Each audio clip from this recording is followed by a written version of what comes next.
नमस्कार विद्यार्थी मित्रमैत्रिणींनो, learn with Priyali Bhode बनकर या माझ्या यूट्यूब चॅनलमध्ये तुम्हा सर्वांचे सहर्ष स्वागत. सो स्टुडंट, इयत्ता 8वीमधून इयत्ता 9वीकडे जाण्यासाठी एक महत्त्वपूर्ण सेतू म्हणजे ब्रेस कोर्स. यात आपल्याला दिवसनिहाय वेगवेगळ्या ॲक्टिव्हिटीज दिलेल्या आहे आणि त्या ॲक्टिव्हिटीज आपल्याला एका स्वतंत्र वहीत सोडवायच्या आहे. So today we will discuss one more activity of English class 9. चला तर सुरुवात करूया आपल्या आजच्या ॲक्टिव्हिटीला. Activity number 23. ठीक आहे, तर या ॲक्टिव्हिटीमध्ये आपण शिकणार आहोत formal writing, emails, report and biographical expression. तर या ॲक्टिव्हिटीचे लर्निंग आउटकम काय आहे ते बघूया. लर्निंग आउटकम आहे म्हणजे आपण ही ॲक्टिव्हिटी पूर्ण केल्यानंतर शिकणार आहोत फ्रेम ईमेल्स, म्हणजे ईमेल बनवायला, मॅसेजेस, नोटीस किंवा formal letter, description, narration, personal diary, report, त्याच्यानंतर शॉर्ट पर्सनल किंवा बायोग्राफिकल एक्सप्रेशन. तर या प्रकारचं जे रायटिंग आहे ते आपण लिहायला इथे शिकायचं आहे. ठीक आहे, तर आता इथे बघा एक टॉपिक दिला आहे फॉर्मल लेटर रायटिंग. तर याला सुरुवात करण्याअगोदर आपल्याला दोन प्रकारचे लेटर आहे, formal letter and informal letter. ठीक आहे, तर दोन्हीमधला जो डिफरन्स आहे मला थोडक्यात इथे सांगावंसं वाटतो, म्हणजे एक आयडिया क्लिअर असली की आपल्याला पुढलं समजण्यास सोपं जातं. तर बघा इथे फॉर्मल लेटर अँड इनफॉर्मल लेटरमधला फरक नेमका काय आहे ते आपण आता जाणून घेऊया. See the main difference between the formal and the informal letter is that formal letter professionally address someone. ठीक आहे, तर आता यातील जे फॉर्मल लेटर आहे ते प्रोफेशनली कोणाला तरी आपण ॲड्रेस केलेलं असतं, म्हणजे जे ऑफिशियल पर्सन आहे किंवा कार्यालयीन प्रकारची ही पत्र असतात. ठीक आहे, and informal letter address someone. ठीक आहे, आता इन्फॉर्मल लेटर जे आहे ते कोणाला लिहिलं जातं, इन अ पर्सनल वे, कोणाला तरी आपण पर्सनल वेने म्हणजे वैयक्तिकरित्या आपण वैयक्तिक पद्धतीने ते लेटर लिहितो. Formal letter follows a specific format. आता फॉर्मल लेटर म्हणजे जे ऑफिशियल लेटर असतं किंवा प्रोफेशनली ॲड्रेस केलेलं जे लेटर असतं तर त्याचा एक पर्टिक्युलर फॉर्मॅट आपल्याला पाळावा लागतो. While informal letter can follow any format. ठीक आहे, तर इन्फॉर्मल लेटर जे आहे त्याला कुठलाही पर्टिक्युलर फॉर्मॅट पाळण्याची गरज नसते. तर हा थोडक्यात मी तुम्हाला इथे फॉर्मल अँड इन्फॉर्मलमधला फरक सांगितला. लक्षात ठेवायचं असेल तर जे कार्यालयीन असतात म्हणजे आपल्या शिक्षकांना किंवा वेगवेगळ्या ऑफिसर्सना, वेगवेगळ्या कार्यालयांना जे आपण पत्र लिहितो त्याला फॉर्मल लेटर म्हणतात, आणि जे आपले मित्र मैत्रीण नातेवाईक यांना आपण पत्र लिहितो त्याला आपण काय म्हणतो, इन्फॉर्मल लेटर. ठीक आहे, तर आता आपण पाहूया की आपल्याला पुढे काय दिलं आहे, instruction for teacher and instruction for student बघूया. तर आता इन्स्ट्रक्शन फॉर टीचरमध्ये दिलेलं आहे, provide the vocabulary require for formal letter. आता तुम्हाला वोकॅबलरी म्हणजे काही शब्दसंग्रह जो आहे, शब्दसाठीची गरज असते फॉर्मल लेटर लिहिताना. पर्सनल लेटर लिहिताना आपल्याला जसं वाटतं तसं आपल्याला मनाला वाटेल तसं आपण व्यक्त करू शकतो, पण फॉर्मल लेटरमध्ये काय आहे, एक पर्टिक्युलर फॉर्मॅट आपल्याला फॉलो करायचं असतं, त्यामुळे एक शब्दसाठा असणेसुद्धा गरजेचं आहे. Next, show sample of formal letter म्हणजे एक नमुना दाखवायचा आहे, and provide the layout of format letter. तर फॉर्मॅट लेटर कशा प्रकारे लिहिलं जातं त्याचं लेआउट काय ते दाखवायचं आहे. आता इन्स्ट्रक्शन फॉर स्टुडंट काय दिलेले आहे, तर understand the nature of the formal letter writing, म्हणजे फॉर्मल लेटर रायटिंग जे आहे ते कसं लिहिलं जातं ते समजून घ्यायचं आहे. Main parts of the formal letter, त्याचे कोणकोणते मेन पार्ट आहे ते एक्सप्लेन करायचं आहे. इथे उदाहरण दिलं आहे त्याद्वारे मी तुम्हाला एक्सप्लेन करते. आता बघा, फॉर एक्झाम्पल कुठले मेन पार्ट आहे तर सेंडर्स ॲड्रेस म्हणजे पाठवणाऱ्याचा पत्ता, तारीख, त्याच्यानंतर रिसिपेंट ॲड्रेस म्हणजे ज्याला आपण पत्र पाठवत आहे त्याचा, पत्र घेणाऱ्याचा, देन सब्जेक्ट म्हणजे पत्राचा विषय काय, reference, body of the letter and conclusion म्हणजे शेवट. तर हे सगळे काय आहे आपल्या फॉर्मल लेटरचे वेगवेगळे पार्ट आहे, हे आपल्याला शिकायचे. Okay, now come on the next, that is learning activity. आता लर्निंग ॲक्टिव्हिटीमध्ये आपल्याला काय सांगितलं आहे, write a letter to district health officer. ठीक आहे, रिक्वेस्टिंग हिम म्हणजे त्यांना विनंती करण्यासाठी, him or her, to arrange कोविड-19 test camp in your area. तर कशासाठी रिक्वेस्ट करायचं आपल्याला, सध्याचं तुम्हाला माहिती आहे कोविड-19 जे आहे तर त्या संदर्भात हे लेटर आहे. कोविड-19च्या टेस्ट आपली केली जाते, तर त्याचा कॅम्प जो आहे आपल्या एरियामध्ये घेण्यासाठी आपल्याला काय करायचं आहे, डिस्ट्रिक्ट हेल्थ ऑफिसरला, DHOला जो आहे ते पत्र लिहायचं आहे. आता हे जे पत्र आहे लर्न ॲक्टिव्हिटी आपल्याला इथे सॉल्व ॲक्टिव्हिटी डेमोमध्ये सॉल्व करून दिलेली आहे.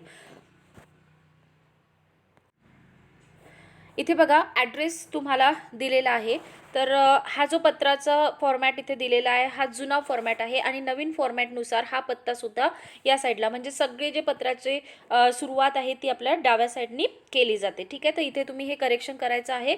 हा जो पत्ता तुम्हाला दिला आहे तो इथे असायला हवा. ठीक आहे, पत्ता वाचूया आपण. तुषार सिंग, लक्ष्मी निवास, HN2, house number 202, Gandhi Nagar, इथे नगर इकडे आलं आहे बघा, गांधीनगर, अकोला 431 आणि इथे पिनकोड दिला आहे आणि डेट दिली आहे जानेवारी 2024. ठीक आहे, तर हा जो पत्ता आहे हा कोणाचा पत्ता आहे? सेंडर, म्हणजे जो पत्र पाठवत आहे, सेंड करत आहे त्याचा हा पत्ता आहे. ठीक आहे, पत्र पाठवणाऱ्याचा.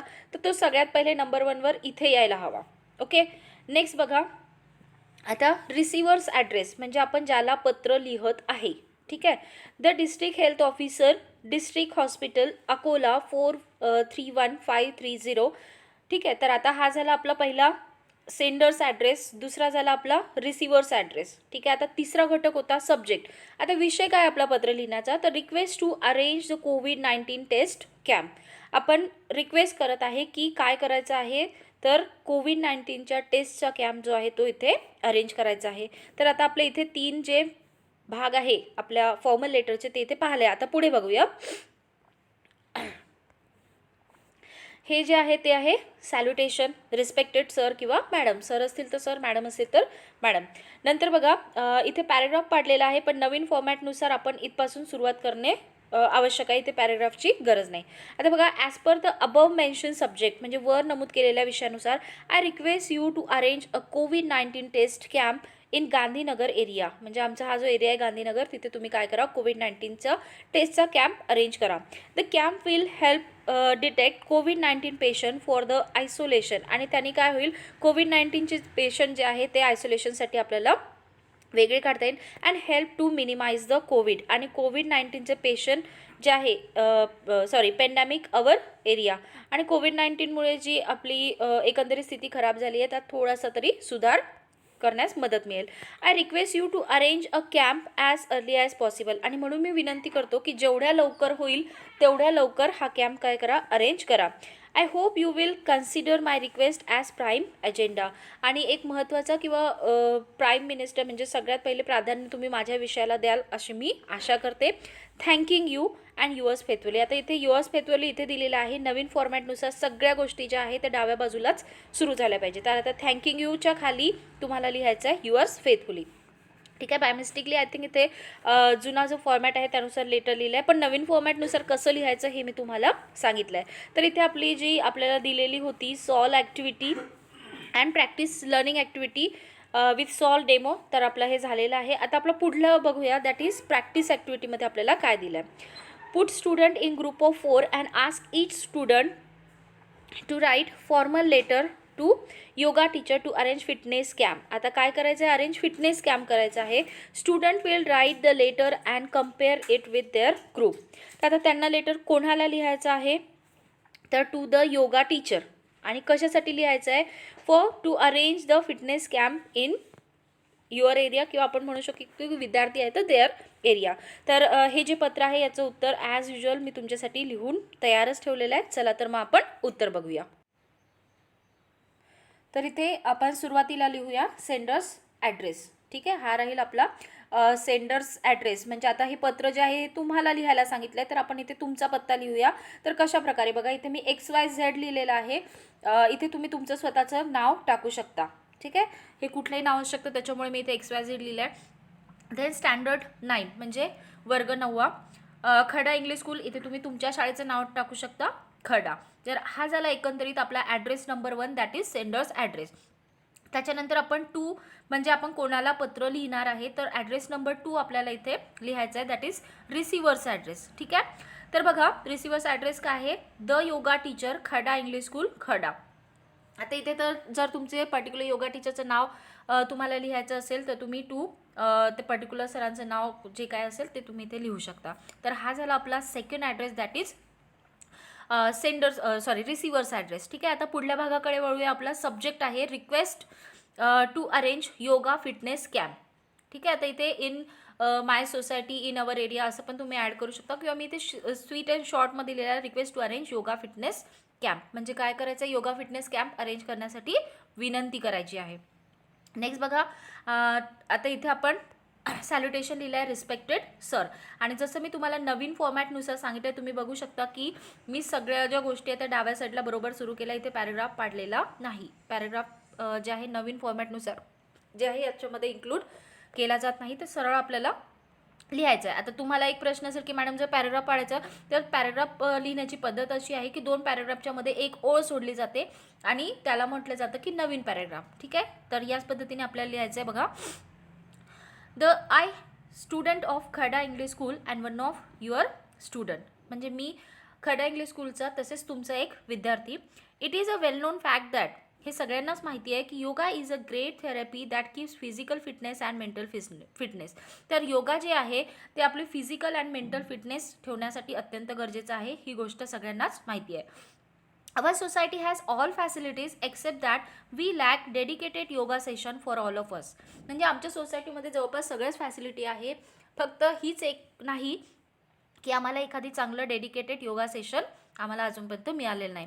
Kindly arrange yoga fitness camp in our society. आणि म्हणूनच तुम्ही काय करा की एखादी योगा फिटनेस कॅम्प जो आहे तो आमच्या सोसायटीमध्ये तुम्ही अरेंज करा.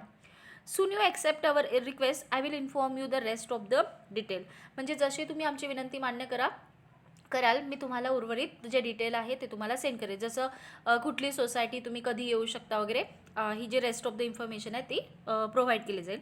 आय अर्ज यू, म्हणजे मी तुम्हाला विनंती करतो, साकडं घालतो. I urge you to accept our request. म्हणजे आमची विनंती काय करा, तुम्ही मान्य करा, स्वीकार करा. And arrange yoga fitness camp in our society. आणि आमच्या सोसायटीमध्ये फिटनेस कॅम्प जो आहे तो तुम्ही काय करा, अरेंज करा.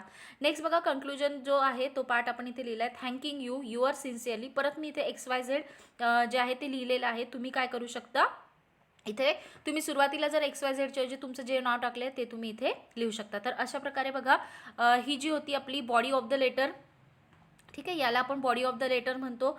सॅल्युटेशन, सब्जेक्ट आणि हा झाला तुमचा कंक्लुडरी पार्ट. तर अशा प्रकारे आपल्याला जे ॲक्टिव्हिटीमध्ये एक लेटर दिलं होतं ते झालं. आता तुम्ही यानंतर जर बघितलं तर आपल्याला अजून 2 लेटर जे आहे याच ॲक्टिव्हिटीमध्ये लिहायचे आहे, पॅरलल ॲक्टिव्हिटीमध्ये आणि इव्हॅल्युशनमध्ये.